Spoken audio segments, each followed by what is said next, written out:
Okay, it is officially book math for April. Never mind that it's Mother's Day. It's like mid whatever. We're going to talk about book math this month. If you're new here, hi, I'm Kelsey. This is Essentially Book. Thank you so much for stopping by my channel today. I have a bit of a cold, toddler mom life where he's been coughing in my face for the last week. So of course I'm going to get that. But book math is essentially a way for me to be more mindful in approaching my shelf. So I look at how many books I've brought in the month through Physical and NetGalley. And then I line that up, do some math with the books that I've read, Physical and NetGalley. The goal is to have a positive number. The goal is unattainable, but it just makes me mindfully think about stuff. So that's really cool. So as you can see, I have a very large stack of books that I acquired in the month. A few of them were free, so that's cool. Most of them were free. I only paid for three, so that's good. So my first one is my book of the month. It's Amor Towles' Table for Two. And then this was one I got from a publisher, The Girl from the Grand Hotel, historical fiction set in the Cannes Film Festival, which I'm really interested in. A History of the World in 12 Shipwrecks. This is like right up my alley. Going Zero. This was The Paradise Problem. It's an arc by Christina Lauren. Cannot wait to read that. The Husbands by Holly Gramazio. I'm super pumped about this one of my most anticipated releases. You saw that in my anticipated release video. Got this from Dog-Eared Books.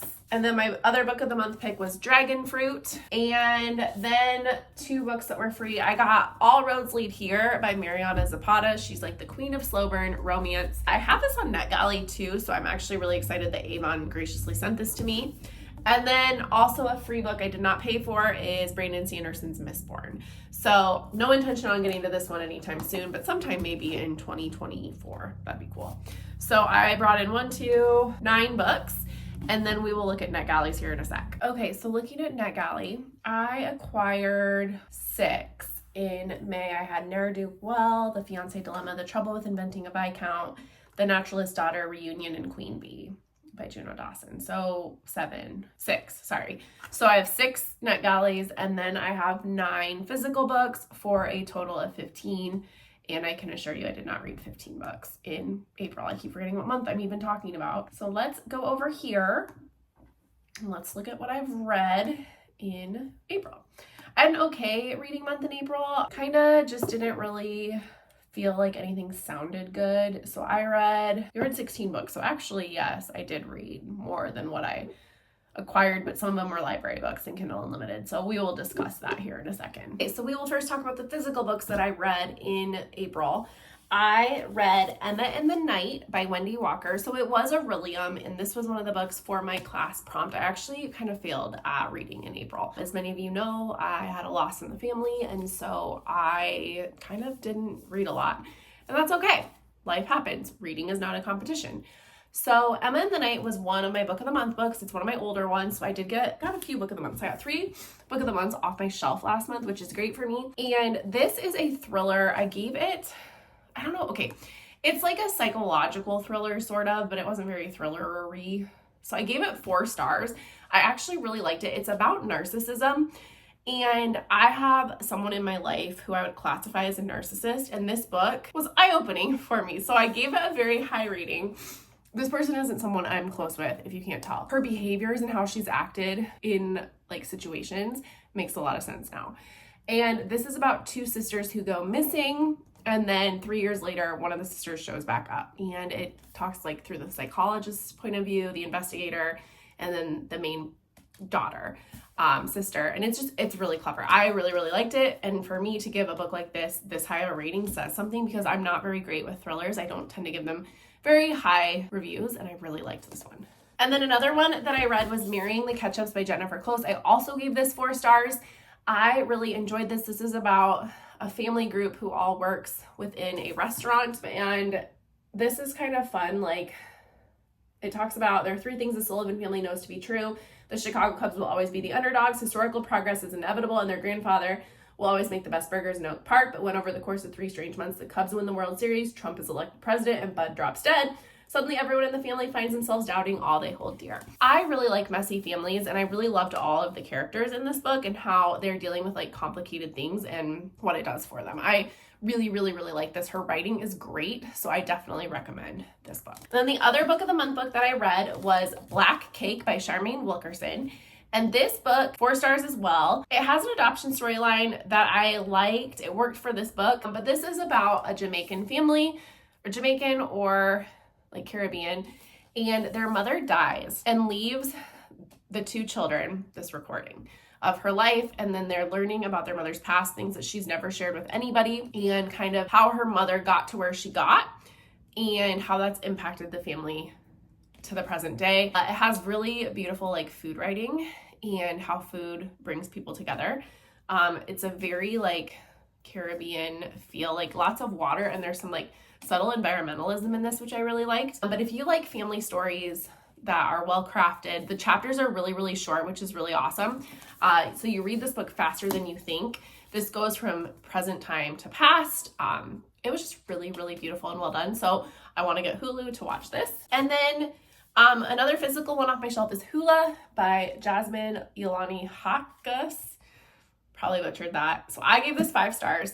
I have this on NetGalley and I had it in audio. I recommend the audiobook because you get to hear the Hawaiian language and how things are pronounced. It was very helpful, but this takes place on the big island of Hawaii. It follows 3 generations of women through kind of like a time of colonization. Like Hawaii was colonized by the US, and our colonialism isn't necessarily great. We kind of just usurped this territory, and it's been to the detriment of the native people there. I was on the Big Island in 2021. Can't remember. Maybe 2023. Good Lord. I don't know. It was a couple of years ago. And so I've been to a lot of the places in this book, but the things about hula is that like hula is a very personal thing. It's very specific to families and little cultures. And so the hula that like we get to see, which I didn't see any hula, but that's like commercialized and not true hula. So that was really interesting. But then just seeing how people are living on this beautiful island while the United States colonizes it and kind of doesn't care about the sacred practices of these people. It's just a very lovely book, and I will be thinking about this forever. I recommend it to everybody, but do the audio. The audio is fantastic. And then for a reread, I read A Court of Wings and Ruin. I will not get to Crescent City this month, just if I'm being really honest with myself, but this held up, still enjoyed it. I don't really have a lot to say. You guys know what this book is about. As far as NetGalley books that I got off my shelf this month, I got A Short Walk Through a Wide World by Douglas Westerbeek, and I gave this 3 stars. This was like tagged as The Invisible Life of Addie LaRue meets Life of Pi, and I would agree with that. This book gives you a very strong sense of wanderlust, but it's about this girl, Aubrey, who has this like mysterious illness that she can't sit still. So she has to be moving. The most amount of time she can spend in one place at any given time is 4 days. And then if she doesn't move, her body will just like start bleeding profusely and she'll feel like all this pain and she could die. So she moves constantly. So she has traveled the world like 4 times, and you get a really cool like travel vibe. You get to interact with people she's interacted with. But what I didn't love about this book was the timeline. It wasn't very linear. So like you'd have linear parts in the story, but then you jump to a different time, and it just was kind of unsettling. Like I never felt like I had a place in the story. And the way it ends is kind of weird. Like I don't really want to go into spoilers, but she like hangs out in this place for a while, and it just was very weird because I wasn't really sure how it was contributing to the story. But it does give you like wanderlust. It was well written. I really liked it. Like I had fun reading it, but it was just fine when I thought about everything. And then the next one is I've Got My Mind Set on Brew. This was a romance. I gave it 2 stars. Did not really enjoy it. This is a down on her luck craft beer brewer and her privileged new boss clash as they work together to save a quirky brew pub in this enemies to lovers workplace rom-com. What I liked, I wish there would have been no romance, because the romance in this book was like really not great. He's like a Nepo baby trying to like prove to his daddy that he can do this. And she's a really badass female character that wants to be a female brewer. And it was like, that was really cool. And I loved all of that dynamic, like the sexism she like experienced and the quirkiness of like brewing and just all that. I love that. We could have cut out the entire romance and I would have been happy, and not someone who loves romance, but it was just like the dumbest relationship. And like, I didn't feel anything for them to like fall in love at the end. I was like, don't buy this. So And then my other NetGalley book was the Paris novel by Ruth Reichel. Ruth Reichel is one of my all-time favorite authors, and this book was just such a treat. Like, it was fun. You kind of have to suspend disbelief. I gave it 3 stars, but this is about Stella, whose mom dies, and Stella is very uptight, and her mom is just this like free spirit, doesn't really want to be a mom, has never really appreciated Stella in the way she should be appreciated, lives like wild and loose, and this takes place in the 80s. Yeah. But so Stella's mom, when she dies, leaves all of her money, which isn't that much, to her daughter and tells her to go to Paris. So Stella's like, what the heck, I will. And she just has all these chance encounters and like ultimately finds out who her dad is. There's a little bit of romance, but what's this really shines is that she meets this art collector who's elderly, and he's like recently lost his wife. They form a friendship, and he kind of like walks her through French food. And so there's so much lush food writing, but then there's also this like art mystery that goes on, and then there's some fashion because she finds this like dream dress, she decides to buy it, and then once she buys that, like her life kind of takes off a little bit while she's in Paris because she looks like this glamorous person. It's just a really, really fun romp, and it's such a Ruth Reichel book because the writing, the food writing, oh my goodness. So definitely recommend it. I had so much fun reading it, but it was a 3-star because of that like suspension of disbelief. There were just some things where I'm like, this fit together a little too perfect, you know? So that's what that did for me. All right, and then I got like completely unhinged as far as smut and Kindle Unlimited, and so I read this series. It's 21 Wall Street. There's 3 books: Hot Asset, Hot Sell, and Hot something, Hot Butt. I don't know. Hot Asset, Hard Sell, Huge Deal. And it's about these like brokers, these stock exchange broker finance bros finding love. Like the first book, the girl is investigating him from the SEC. The second one is like Boy Wonder. He's like a Wunderkind. How do you say that? Wunderkind? I don't know. VRW. And he like has always had this thing for this PR person. Like they've hooked up a lot, but they like absolutely refuse to acknowledge they love each other. They do.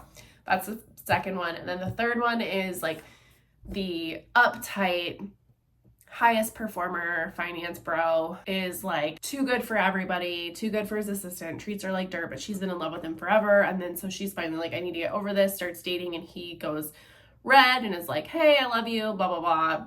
Romance tropes. So those were all like solid 3 stars for me.